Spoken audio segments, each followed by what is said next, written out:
श्रीमद्भागवत महापुराणे पंचम स्कंध अथ द्वादशोऽध्याय। रहोगन का प्रश्न और भरत जी का समाधान। राजा रोगन ने कहा, भगवान,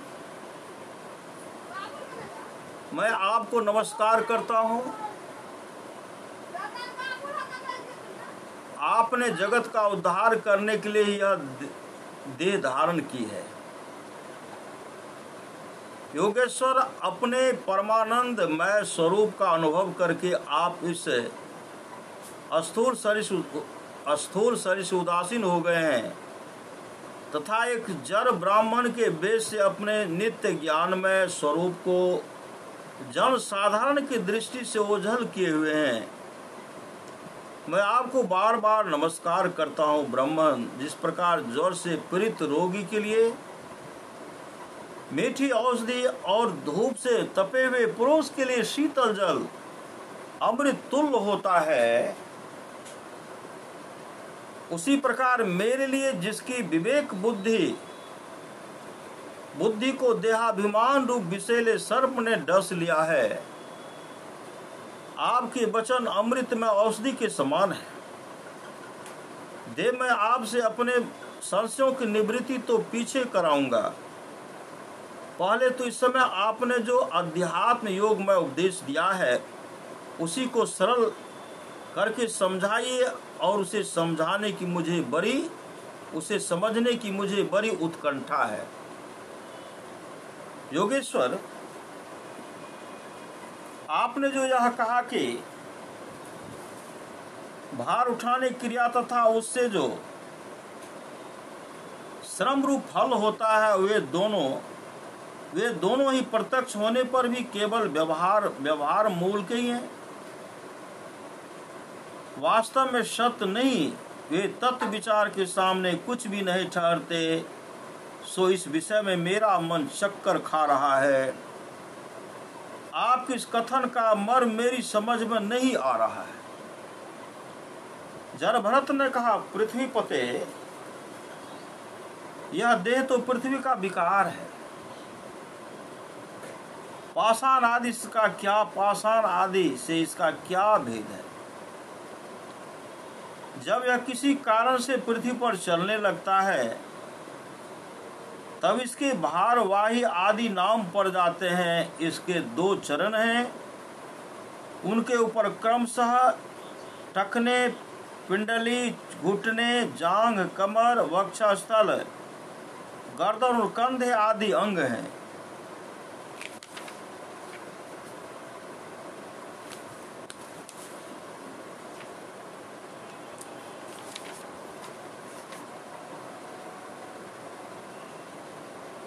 कंधों के ऊपर लकड़ी को पालकी की रखी हुई है। कंधों के ऊपर लकड़ी की पालकी की रखी हुई है। उसमें भी सोवीर राज नामक एक पार्थिव विकारी है, जिसमें आत्मबुद्धि रूप अभिमान करने से मैं सिंधु देश का राजा हूँ, इस प्रबल मद से अंधे हो रहे हो, किंतु उसी से तुम्हारी कोई श्रेष्ठता सिद्ध नहीं होती। वास्तव में तुम बड़े क्रूर और दृष्टि हो। तुमने बेचारे दीन दुखिया कहारों को बेगार में पकड़कर पालकी में जोत रखा है और फिर महापुरुषों की सभा में बढ़ चढ़कर बातें बनाते हो कि मैं लोगों की रक्षा करने वाला हूँ। यह तुम्हें शोभा नहीं देता। हम देखते हैं कि संपूर्ण चराचर भू सर्वथा पृथ्वी से उत्पन्न होते हैं और पृथ्वी में ही लीन होते हैं। अतः उनके क्रिया भेद के कारण जो अलग अलग नाम पड़ गए हैं, बताओ तो उनके सिवा व्यवहार का और क्या मूल है?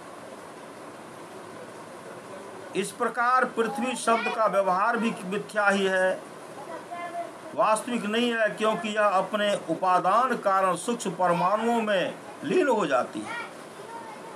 और जिनके मिलने से पृथ्वी रूप कार्य की सिद्धि होती है, वे परमाणु अविद्या बस मन से ही कल्पना किए हुए हैं। वास्तव में उनकी भी सत्ता नहीं है। इसी प्रकार और भी जो कुछ है, पतला मोटा छोटा बड़ा कार्य कारण तथा चेतन और अचेतन आदि गुणों से युक्त द्वैत प्रपंच है, उसे भी द्रव्य स्वभाव है, आशय काल और कर्म आदि नामों वाली भगवान की माया का ही कार्य समझो। विशुद्ध परमार्थ रूप अद्वितीय तथा भीतर बाहर के भेद रहित परिपूर्ण ज्ञान ही सत्य वस्तु है। वह सर्वांतवर्ती और सर्वथा निर्विकार है। उसी का नाम भगवान है और उसी को पंडित जन वासुदेव कहते हैं। राहुगण, महापुरुषों के चरणों की धूलि से अपने को नहलाए बिना केवल तप यज्ञादि वैदिक कर्म अन्नादि के दान अतिथि सेवा दीन सेवा आदि गृहस्थोचित धर्मानुष्ठान वेदाध्ययन अथवा जल अग्नि या सूर्य की उपासना आदि किसी भी साधन से यह परमात्म ज्ञान प्राप्त नहीं हो सकता।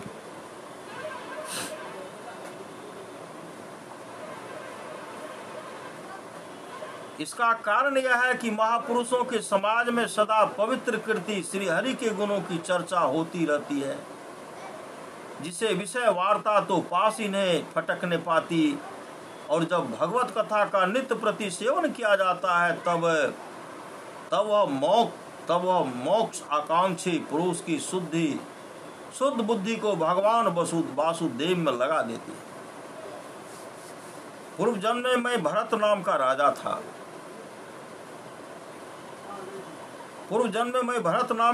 था। ऐहिक और पारलौकिक दोनों प्रकार के विषयों से विरक्त होकर भगवान की आराधना में लगा रहता था।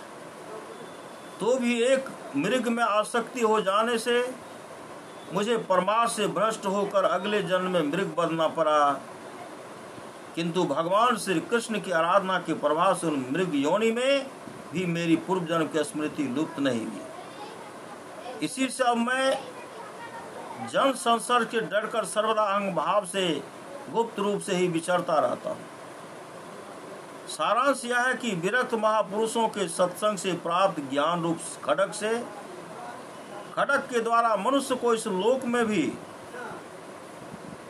सारांश यह है कि विरक्त महापुरुषों के सत्संग से प्राप्त ज्ञान रूप खड्ग के द्वारा मनुष्य को इस लोक में ही अपने मोह बंधन को काट डालना चाहिए। फिर श्री हरि की लीलाओं के कथन और श्रवण से भगवत स्मृति बनी रहने के कारण वह सुगमता से ही संसार मार्ग को पार करके भगवान को प्राप्त कर सकता है। श्री सद्गुरु महाराज की जय। इति श्रीमद्भागवते महापुराणे पारमहंस्यां संहितायां पंचम स्कंदे ब्राह्मणे रघुगण संवादे द्वादशोऽध्यायः।